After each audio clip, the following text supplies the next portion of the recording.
അതൊക്കെ വരട്ടെ.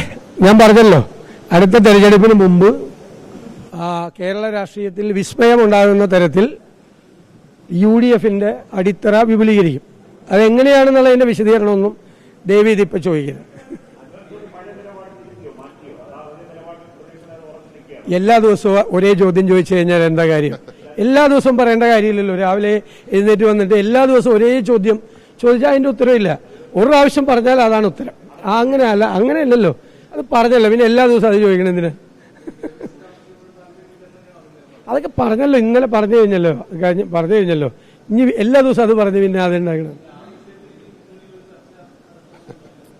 ഞാൻ പറഞ്ഞല്ലോ, അവസാന കാര്യങ്ങൾ ഞങ്ങൾ പറഞ്ഞല്ലോ. ഇനി എന്തിനാ എല്ലാ ദിവസവും അത് തന്നെ ചർച്ച ചെയ്യണം? വേറെ എന്തെല്ലാം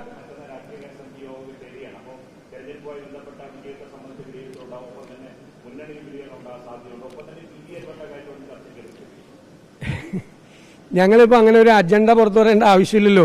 പൊളിറ്റിക്കൽ അഫയേഴ്സ് കമ്മിറ്റിയിൽ തീർച്ചയായും കഴിഞ്ഞ തെരഞ്ഞെടുപ്പ് വിലയിരുത്തും. ഇനി വരാൻ പോകുന്ന തെരഞ്ഞെടുപ്പിനുള്ള ഒരുക്കങ്ങൾ ഞങ്ങൾ ആരംഭിച്ചിട്ടുണ്ട്. ആ ഒരുക്കങ്ങൾ ഞങ്ങൾ വിലയിരുത്തും. രാഷ്ട്രീയ കാര്യങ്ങൾ, സമകാലികമായ രാഷ്ട്രീയ കാര്യങ്ങളെല്ലാം വിലയിരുത്തും. അതൊക്കെ തന്നെയാണ് അജണ്ട.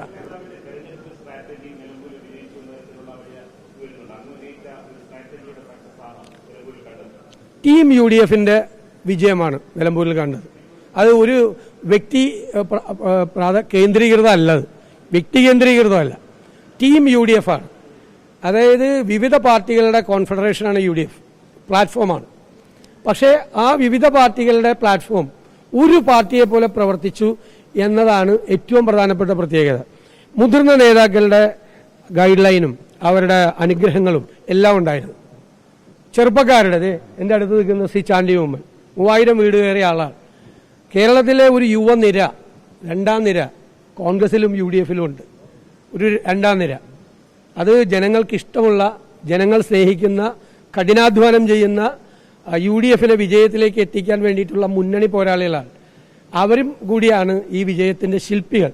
അപ്പോൾ ഒരു പക്വതയേറിയ മുതിർന്ന ആളുകളും യുവത്വം തുളുമ്പുന്ന ഒരു രണ്ടാം നിരയും ഒരുമിച്ച് ചേർന്നിട്ടാണ് ഈ വലിയ വിജയം ഉണ്ടായത്. ടീം UDF ഒരു വ്യക്തിക്ക് അവകാശപ്പെട്ടതല്ല. ഞാൻ ഒരു കാര്യവും പറയില്ല അതിനെ സംബന്ധിച്ച്. വിസ്മയം ഉണ്ടാവും കേരള രാഷ്ട്രീയത്തിൽ.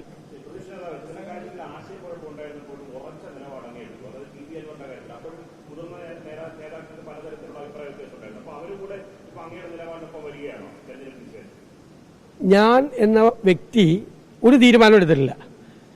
ഞാൻ UDF എടുത്ത തീരുമാനം നിങ്ങളോട് പറഞ്ഞിട്ടുണ്ട്. നിങ്ങളെല്ലാം കൂടി അത് ഞാനെടുത്ത തീരുമാനമാക്കി. UDF ഏകകണ്ഠമായിട്ട് എടുത്ത തീരുമാനമാണ്. UDF, നിങ്ങൾ എൻ്റെ പേര് പറയരുത്. ഇടയ്ക്കിടയ്ക്ക് ഇങ്ങനെ പേര് പറഞ്ഞ് ഇങ്ങനെ എന്നെ സഹായിക്കരുത്. ടീം UDF എന്ന് നിങ്ങൾ എപ്പോഴും പറഞ്ഞു. ഇടയ്ക്കിടയ്ക്ക് എൻ്റെ പേര് പറഞ്ഞ് എന്നെ സഹായിക്കരുത്.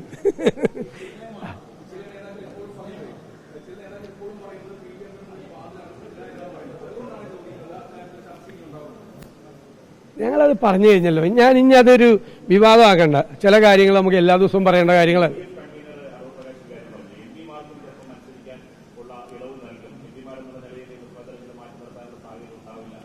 അദ്ദേഹം അങ്ങനെ പറഞ്ഞായിട്ട് എനിക്കറിയില്ല. എനിക്കറിയില്ല. ഞാൻ നോ കമന്റ്സ്.